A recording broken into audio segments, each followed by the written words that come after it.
Almost 2 weeks ago now, I made a video giving you an update to a story I covered a few years ago about an Australian YouTuber named friendlyjordies whose house was firebombed by some villains, by some really unsavory bad guys. Not only was his house firebombed, his neighbor's was too, because the assassin got confused on which one belonged to the YouTuber, so he firebombed both of them, which could have piled up multiple charred corpses here. It was an attempt on Jordy's life, really. And recently, friendlyjordies announced that one of the people responsible for this firebombing had been arrested and is going to jail. And let me tell you something. The Australian justice system, the legal department over there was working overtime. They were cooking. They did not pull any punches. They threw the book at this guy. They came baring their fucking fists and sentenced him to like a summer camp in jail, basically. So this bad guy is going to have a long, hard think about what he's done for the 45 minutes he spends in the slammer. He got 5 years in jail. And from what I've read, he's not actually spending 5 years in jail. Some of it is already taken off of it. So for trying to kill someone, could have been multiple people from two separate firebombing instances, both aimed at friendlyjordies here, a YouTuber. He's getting the tiniest slap on the wrist, almost like a slap on the ass. It almost is kind of like an encouragement because they're not taking it seriously. They're doing less than the bare minimum. And today, friendlyjordies just posted another video going even deeper on this situation, and it is fucking terrifying. This almost sounds like the government giving their stamp of approval to just go after jordies because they're just not going to do shit about it. Their inaction is almost them just enabling more bad guys like this to try and kill friendlyjordies. It is horrifying. So I really want to yap about this some more because it is just in broad daylight here. This corruption is not even slightly trying to be hidden in the shadows or anything. As such, today I feel like I've been left with no choice but to again address the firebombing, as I've waited 3 years for the police to do something. And during these 3 years, I've not only watched them pass by on numerous chances to solve this mystery, but also somehow, for some mysterious reason, downright actually reject good leads that I've been aware of. No follow-up or interest. It's been a joke. In my estimation, seen a single journalist publicly uncover more about the firebombing than the entire force combined. Jordies is clearly and rightfully angry here at the lack of results here from a 3-year investigation with a lot of question marks for how things have been handled and how seemingly weak it has all been. It seems from all available information here that the New South Wales Police Department was more concerned with figuring out how many fingers they could fit into their butts at the office than actually getting to the bottom of this investigation. They did like the tiniest crumb of work by arresting one person in regards to the firebombing, whom the judge also said was the hired muscle. He was hired to do this. It was a planned attack, yet they never even bothered to investigate who might have hired this guy. You know, the natural evolution, the natural next step of an investigation. You found the hired muscle. Now, come on, let's use our thinking caps here. What comes next? Who hired the muscle? That's where it should go, but never has. And Jordies is talking about how this investigation has just been a joke for the last 3 years here.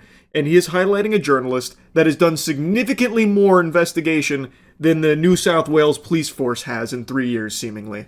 As you probably know, in 2022 my house was firebombed because of a video I made. A video which I was forced to take down a year after the firebombing, after threats on my life and the lives of others were attempted to be passed on to me via a former Mongols bikie sergeant-at-arms gangster turned Four Corners journalist, Mahmoud Fazal. Yes, Four Corners. Ostensibly the most prestigious investigative journalism institution in Australia, the esteemed flagship, no less, of our dear public broadcaster, the ABC. Allow me to reiterate, as that is really hard to capture just how damning this is. A Four Corners journalist was meeting with heavy organised crime figures, then sending through demands purportedly on behalf of those figures, threatening that if I failed to remove my investigation into these figures, myself and people around me would die. This should be alarming to literally anybody. Like, if you are sentient, like if you have self-awareness, you know, you can look at yourself in the mirror and recognize, oh, that's me, then this should immediately start raising for some red flags. Anybody should hear this and then just start to wonder, how is this even fucking possible? So apparently a journalist at a very reputable organization had been apparently meeting with some crime families and passing along threats that if Jordies didn't take down his video investigation into them, where he dipped his toes into that topic, then he and others' lives were in jeopardy. Holy shit. This story was exposed by Kate McClymont in the Sydney Morning Herald over a year ago. Though I never spoke about it in depth, you can read it if you want more context. It's brilliant work. But the important takeaway is this. When faced with an abundance of new evidence relating to the firebombing, the evidence that was more than enough at the very least to charge a few people, what did the New South Wales Police do? As far as I'm aware, nothing. Nothing substantive, at least. I tried to question the Four Corners journalist who passed on these threats, but according to New South Wales Police, he refused to provide a statement. Shouldn't that ring a few alarm bells? Shouldn't that open up further avenues of inquiry when conveying threats in of itself can be an offence? Apparently not. This is every criminal's dream treatment. Burn down a house, threaten to kill people, have it reported to police, and then the police do nothing. A recipe for disaster, a nightmare concoction for normal people, but a dream scenario for criminals here. This guy gets to pass on all of these threatening messages, allegedly, and then, instead of having any investigation into that or his connection, he just gets to say, I don't want to talk about it. And that's where it ends. That's very interesting because, as Jordies mentions, even conveying threats like this in and of itself is kind of a crime. Or at the very least should warrant someone to poke around and be like, well, where's this coming from? You know, what's up with these threats on people's lives, you know? But that didn't happen. And he doesn't have to explain himself. He can just say, nah, nuh-uh, not feeling like it. And that's just where it stops. Wow. And then what did the national broadcaster do when faced with the fact that their reporter was telling people that he was going to meetings with gangland murderers in order to find out what death threats and messages to pass on to? Did nothing. Well, they didn't do nothing. Do you want to know what they actually did? They defended Mahmoud Fazal. They defended this man with his self-advertised gangster history and disproof against him, who slanderously claimed that Kate McClymont's article on the threats that he passed on were based on, how's this? Ethnic stereotyping. And the self-proclaimed greatest, most hard-nosed investigative journalist in the country believed him. Jordies briefly explained that the reason he hadn't dove into this deeper over the last 3 years is because the authorities were conveying to him that it would be best if he didn't because it might hamper their investigation. So he kept his mouth shut and let them not do their job, basically. Or rather, not do the job they're supposed to be doing in protecting citizens. They're doing a great job in protecting criminals with this case here, just letting them totally have free reign here without them doing a whole lot on the investigation side of things, seemingly. That's how it certainly appears. What he's talking about here is that journalist who was conveying these threats, well, after that bombshell of an article came out, the broadcaster defended him, and his defense was basically, no, this is stereotyping. Doesn't get into the weeds of it or anything, just goes, stereotyping. This is all racism. She should be ashamed of herself. Yeah, this is racist. It's just racist, these claims. Yeah, no, it's all stereotypes. I guess that's all he had to say. That was checkmate right there. I can assure you that absolutely nothing in Kate McClymont's article is incorrect, and considering McClymont's track record, it would take a very creative, brave, or perhaps just in way too deep ABC management type to chuck an Eddie bead and dismiss serious allegations as simply racist stereotyping. But it looks like that's what happened. The ABC were even offered multiple times hard documentary evidence to back up McClymont's claims, should they want to investigate these serious allegations, evidence that they refused to even look at.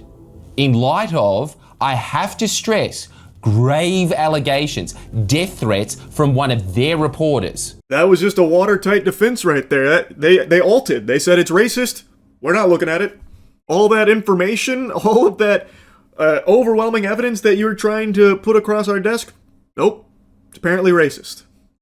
It's so fucking absurd. It's actually preposterous. It would literally be laughable if people's lives weren't at stake here. He was in the news over a lover's quarrel with his now former podcast host, independent reporter Ryan Nemenko, a man with a similar story to Fazal, as he describes himself as part journalist, part outlaw. Nemenko claims that when it came to payment, Fazal and a man who had been the subject of Fazal's Four Corners stories in the past, former cocaine dealer Ben Aitken, demanded cash from Nemenko immediately. Why is this interesting? Check the front page of the Sydney Morning Herald. Nemenko has provided what he claims are further texts between himself and Fazal in which Fazal says, quote, "Jordies and his people, their dogs, I want to kill him so bad. Yeah. I highly recommend you watch Jordy's full video going over this, but to sum it up here, put it in a nutshell, the journalist whom we were just talking about went into business with another part-time journalist, part-time outlaw, Naminkol, and the relationship soured for a variety of reasons, like the payment thing mentioned there, and through this, it was revealed in messages which allegedly could have been fabricated based on some of the headlines you'll see floating around, but the messages allegedly show this journalist, whom, keep in mind, has some close ties here to some very unsavory characters, supposedly, outright saying, "Fuck Jordies and his people, their dogs, I want to kill him so bad." That's very scary, given his supposedly close ties to the criminal underworld. The man who I know for a fact said he was meeting with organised crime figures in order to ascertain what message to send to me from them. The man who ABC and police failed to investigate is now reported to have said he wants to kill me. So bad. There's more in these text chains, which is just as damning.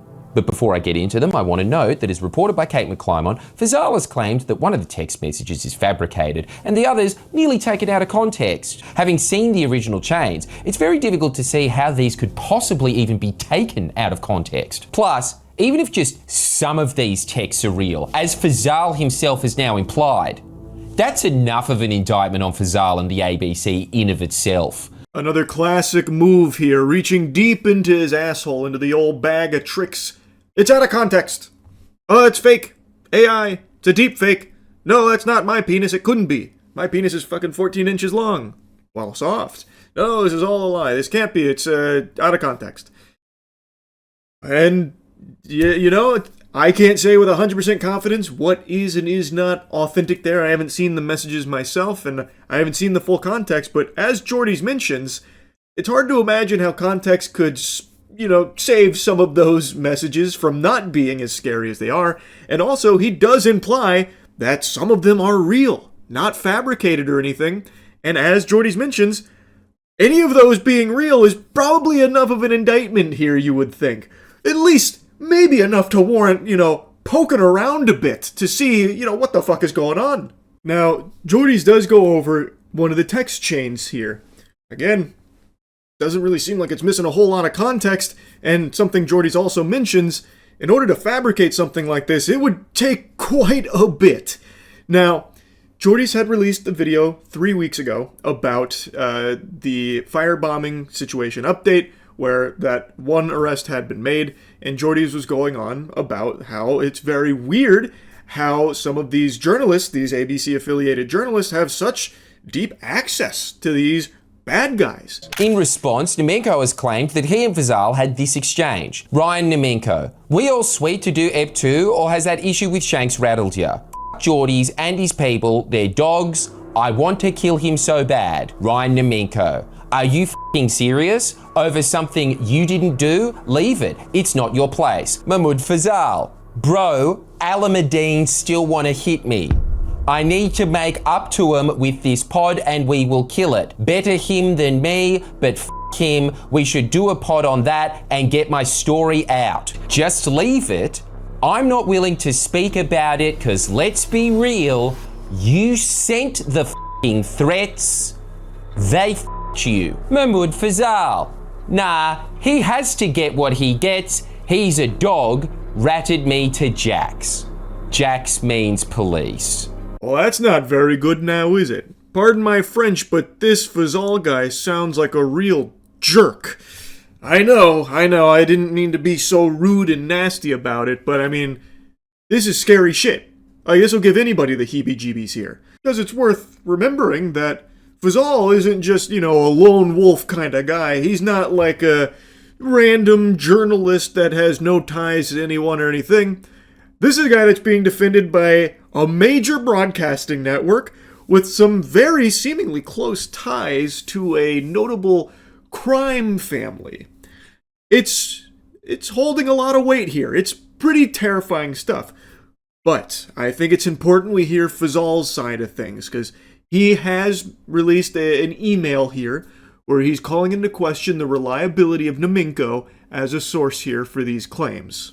Stating in an email to the Sydney Morning Herald, Ryan Nemenko has a criminal history, a history of harassment, and a documented record of dishonesty. As a journalist, you should know that background is material when assessing his reliability and motives as your source. How does he not see how hypocritical that is? Mahmoud, didn't you claim McClymont was relying on your background to stereotype you when she relied entirely on hard evidence for her claims? Now you're relying solely on Nemenko's background to refute text chains, some of which you yourself have tacitly admitted were real, just out of context.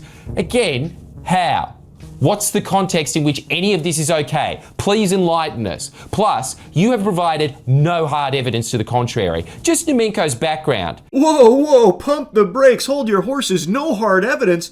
Fazal provided the hardest evidence there is. He provided evidence harder than fucking tungsten. His word. And his word means everything. Didn't you read in the email where Fazal said that you can't trust Nemenko?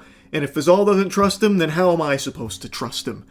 Fazal has never given me any reason not to believe him at his word. Well, of course, other than that very clear, despicable hypocrisy that Jordies pointed out, where when Fazal himself was faced with some very strong allegations with very strong evidence from a journalist, he claimed that it was all ethnic stereotyping, all about his background, so we have to just disregard it because it must be racist and nothing else. But now in this case, he wants to rely solely on Nemenko's background here, so that way we can write off all of those pesky text chains that are coming to light here.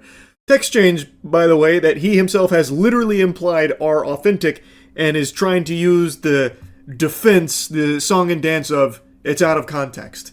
Would love to see this fabled context that Fazal speaks of here. Because I gotta tell you, sports fans, I can't quite think of anything that would make any of these text messages acceptable. All of this seems very highly illegal and extremely horrifying for Friendly Jordies here and his safety. Him saying, no, some of it's fabricated, but then also it's out of context. There's clearly a clash there in those two statements. So, some of it's fake, but then some of it's real and out of context? I don't know, something's just not really adding up here. It's quite fishy. Furthermore, if Nemenko is a liar, if he has, in your words, a criminal history, a history of harassment, and a documented record of dishonesty, why start a business with him? Why start a journalistic endeavour with him, where the sole purpose should be to expose the truth? But I guess if those character traits are good enough for the ABC, they're good enough for Fazal. That part made me laugh. That's a really good point. Here's Fazal coming out saying, we can't fucking trust this guy. This guy isn't all horseradish. This guy's just a fucking baloney salesman. And then, if you stop for a second, the question would naturally pop in your head, well, if you feel that way about him, why the fuck did you go into business with him? Why would you go in a journalistic endeavor with this guy whom you're coming out and shitting on like the entire history of and everything that he ever has done and will ever do? Why would you be in business with him in that case? I don't know, Fazal. It definitely is very strange, isn't it? Quite peculiar. Seriously, this really needs to be emphasised because this is so damning, and not just for Zal, but the entire ABC as an institution. What is a Four Corners journalist doing, passing on threats to other journalists and demanding cash from this person? And why did it take until now for the ABC to even acknowledge that that might be a problem? That's a great question. I'd love to hear more from the ABC about that. That is very interesting. Why is that the case? Huh. Some real big food for thought, isn't it? Now, I'm going to go ahead and stop playing clips from it here, but I do, like I said, highly recommend you watch the full thing, especially the ending. It is beautifully said by Jordies at the end of this video. There is so much wrong here with this whole case. So many questions left unanswered, so many problems still present that are seemingly just being brushed to the side here from authorities. Something needs to change. Jordies is in a legitimately very difficult situation where his life does appear to be in jeopardy from these horrible, scary people, and nothing seems to be being done about it. It doesn't seem like there's anything, any real action from the New South Wales Police Department here. It doesn't seem as though anything is actually being thoroughly investigated to try and protect Jordies or his team in their reporting and their coverage over actual crime. That's an issue. That's a really big deal. And I'm really hoping for the safety of Jordies and his whole team. They, like I've said for years, they do great fucking work. And the way that they are treated there by the powers that be is deplorable, downright evil. Anyway, though, like I said, I just wanted to blabber about this a bit. Please watch Jordy's full video on it. That's really about it. See ya.